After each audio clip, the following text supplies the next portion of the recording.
Hai, balik lagi di channel YouTube gua. Nama gue Kinanti Larasati, panggil aja Kinan. Dan terima kasih buat kalian yang sudah mau ngeklik video ini. Dan di video kali ini, waduh, kayaknya lagi makin tambah seru ngebahas tentang ROBD global nih. Dari komentar-komentar yang muncul, seperti dari Rangga Wuni ini, tambahan Kinan harus bayar pajak aset. Harus dibayarkan ke aplikasi pajak ROBD. Bila sampai tanggal 22 tidak memenuhi kewajiban pajak, aset tidak bisa WD dan akun di-banned. Gimana tuh? Waduh ya. Jadi ini udah mulai modus-modusan lagi. Terus ada yang komen lagi di sini dari Libu. Halo Kak, kami disuruh bayar pajak dulu sebelum WD tanggal 23. Caranya sama dengan depo. Gimana toh Mbak, mau laporin kemana ini? Dana saya 15 juta di ROBD. Bayangin 15 juta cuy, duit itu loh. Mending diinvestasiin yang udah legal aja, udah resmi. Ini nominalnya gede banget lagi. Terus investasi di aplikasi yang gak jelas, ya, dengan skema Ponzi yang udah tahu pasti berujung penipuan. Jadi di video gue sebelumnya yang ngebahas tentang ya, dari tanggal 14 September bilangnya lagi ada audit. Terus kita nggak bisa untuk penarikan atau depo atau WD gitu ya. Terus ditambah lagi ke tanggal 23 September ya. Kita harus nunggu lagi gitu, bilangnya ini lagi mengajukan listing ke New York Stock Exchange. Ya, padahal kalau ngedaftarin gitu aja nggak perlu mesti ditutup. Ya, ini kan sudah aneh. Terus lagi di hari ini di tanggal 18 September 2022 ada lagi kejanggalannya lagi, ditambah lagi di sini. Nah, terus di tanggal 18 September ini ada pemberitahuan lagi dari admin ROBD Global nih. Statistik pajak keuangan selesai. Pengguna ROBD yang terhormat, pertama, sangat senang ROBD akan dipasarkan di AS pada 23 September 2022. Kedua, layanan statistik layanan pendapatan internal AS tentang perpajakan keuangan ROBD telah berakhir. Dalam tinjauan pajak ini ditemukan bahwa banyak pengguna ROBD non-AS belum membayar pajak penghasilan pribadi cryptocurrency. Ya, di sini gue agak lucu ya, agak lucu. Nih, pertama, ketika kita main contoh Binance yang tentunya tidak legal di Indonesia, dia ini ada di luar negeri sana gitu ya. Kita main Binance gitu. Kan nggak pernah kan Binance meminta pajak penghasilan pribadi kripto kalian. Pajaknya itu biasanya langsung dipotong ketika kalian penarikan. Itu langsung dipotong di situ. Dan udah jelas maksudnya uangnya dipotong dari situ, dari hasil yang kita tradingkan. Gak perlu lagi kita depo ya. Karena kan kita udah naruh duit di situ, gitu loh. Jadi kalau kita disuruh depo lagi dengan alasan bayar pajak, toh kan kemarin kita udah dapat profit banyak tuh, udah puluhan juta gitu ya. Kenapa nggak dipotong dari situ aja? Itu udah aneh sekali. Dilanjut, untuk memastikan ROBD diluncurkan di AS, ROBD Global telah membayar pajak siapa yang belum bayar untuk semua pengguna. Nah lu. Ya pokoknya intinya gitu, pengguna pajak ROBD yang belum dibayar harus membayar pajak kepada ROBD segera mungkin. Aduh, ini lucu banget ya. Asli, suruh bayar pajak para membernya. Aduh, ngakak sih asli. Dari kemarin kita main berbulan-bulan gitu ya, kalian pada main dapat sinyal dari para mentor Ponzi, gak ada tuh ya, disuruh bayar pajak. Ini belum ada setahun udah disuruh bayar pajak.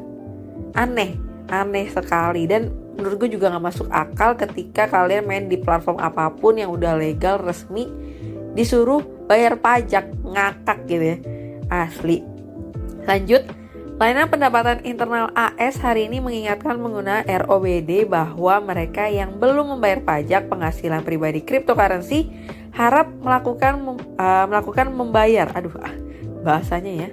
melakukan membayar pajak segera mungkin gitu ya. Karena udah mau siap-siap mau kabur gitu ROBD, bukan karena mau bayar pajak ya. Jadi kalian jangan mau ketipu.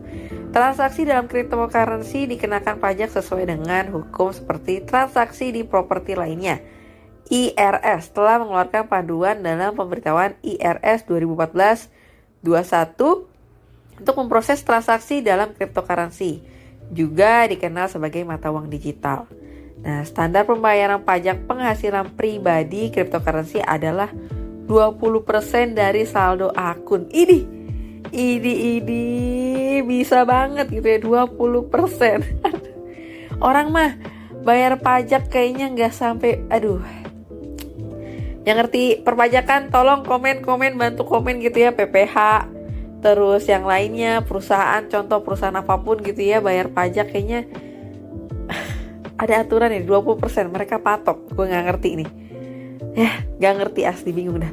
Metode kalkulasi nih ya. Saldo akun dikali 0,2 ya, yang merupakan jumlah yang akan dikenakan pajak. Waduh, pinter banget kan ya. Menurut gua yang punya aplikasi ROBD ini pinter. Jadi kalian jangan mau kalah pinter ditipu ujung-ujungnya. Ini alasan-alasan gak masuk akal aja. Lanjut di sini, penghindaran pajak kewajiban untuk denda dan bunga. Dalam kasus yang lebih ekstrim, tuntutan pidana dapat mencakup penghindaran pajak dan pengajuan pengembalian pajak palsu. Siapapun yang terbukti melakukan penghindaran pajak dapat menghadapi hukuman 5 tahun penjara dan denda hingga 250 US dollar. Aduh, tolong ya Allah, tolong berikan saya kewarasan, tolonglah. Mohon maaf nih, dari kemarin gue udah bikin video gitu ya, ngebahas ROBD, ngejelek-jelekin lah kasarannya ROBD begini-begini. Buktinya sampai sekarang gue masih aja aman. Jadi jangan percaya kalau mereka mau masukin kalian ke penjara. Yang ada kalian masukin oknum-oknum ini nih di dalam ROBD nih. Semuanya penipu gitu ya. Kalian yang masukin mereka ke penjara karena udah makan duit kalian. Bahkan duit member lain yang akunnya udah di-banned terlebih dahulu ya. Kalian wajib ngelaporin tuh ya. Lanjut. Sekarang secara resmi memberitahu kepada pengguna pajak yang belum membayar pajak penghasilan pribadi sebelum 22 September 2022 akan secara permanen menghentikan penarikan dan membuka akun. Bagi yang sudah membayar pajak penghasilan pribadi dapat menarik dana secara normal pada tanggal 23 September 2022. Iya, lama banget. Harusnya kalau gue udah bayar pajak, misalkan besok nih tanggal 19 September 2022 gue bayar pajak gitu. Pada saat itu juga dong harusnya akun gue diaktifkan untuk penarikan. Kenapa mesti nunggu selama ini? Lah, buat apa dong gue bayar pajak cepet-cepet kalau diaktifkannya di tanggal 23? Ya kan? Udah tanda tanya lagi nih di sini kan.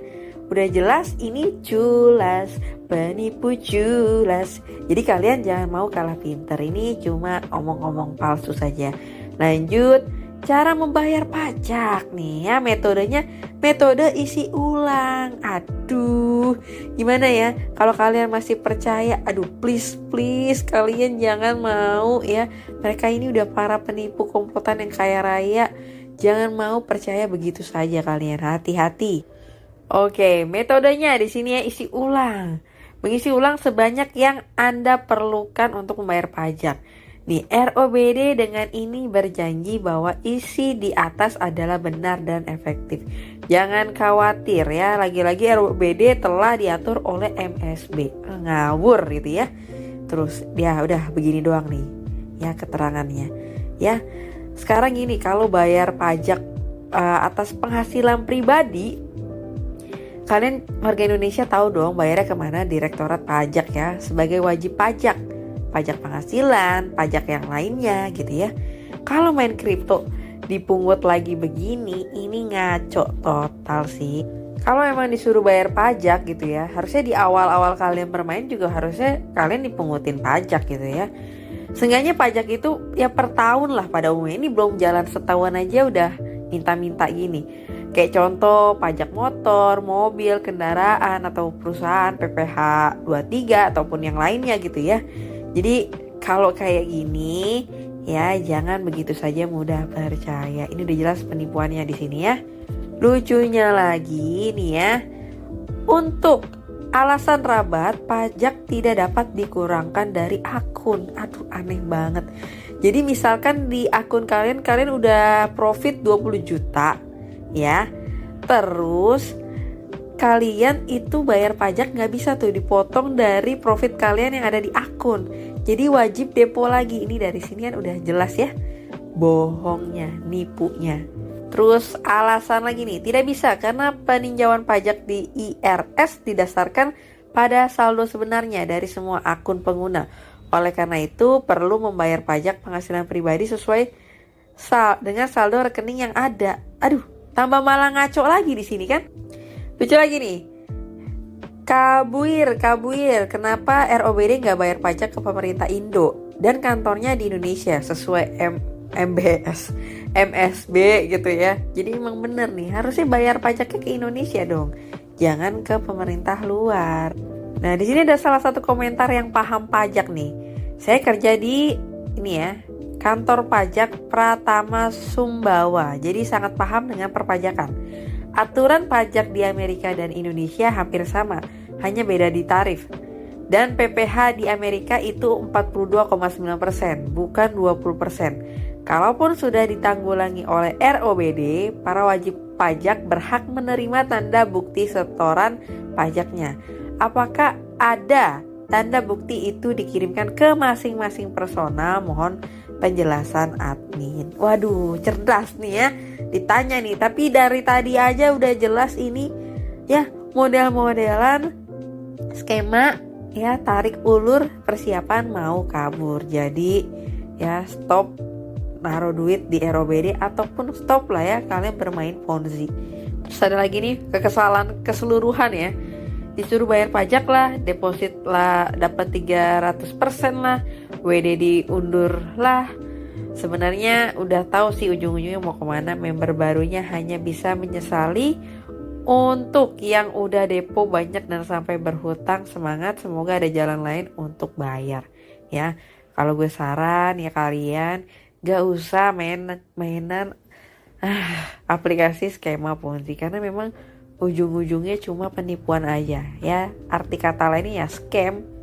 Terus gue lihat lagi nih ya, grupnya ini udah langsung dinonaktifkan. Berbicara selama waktu pajak dilarang. Komentar akan dibuka untuk berita terbaru. Waduh, berarti sampai tanggal 23 nggak boleh nih kita komen-komen atau nunggu ada berita baru ya. Cuma adminnya aja yang bisa komen di dalam grupnya. Nah dari sini aja udah jelas ya, gak mau dikatain, gak mau adu argumen, takut kalah, takut ketahuan makin busuknya. Ya dari sini udah jelas banget penipuannya. Terus di sini juga ada ini ya, meeting ya untuk teknis pelaporan investasi bodong ROBD di Minggu 18 September jam 4.30 sampai 5.30 di Google Meet.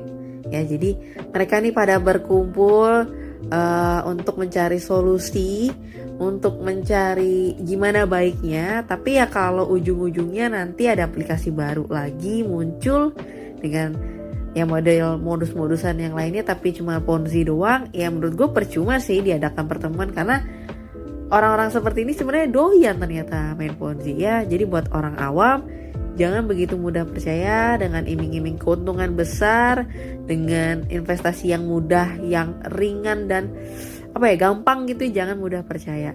So mungkin itu aja untuk konten kali ini, dan mungkin gue akan update lagi kalau misalkan ada berita terbaru lagi terkait tentang ROBD Global. So mungkin itu aja, dan sampai ketemu lagi di pembahasan berikutnya. Bye bye.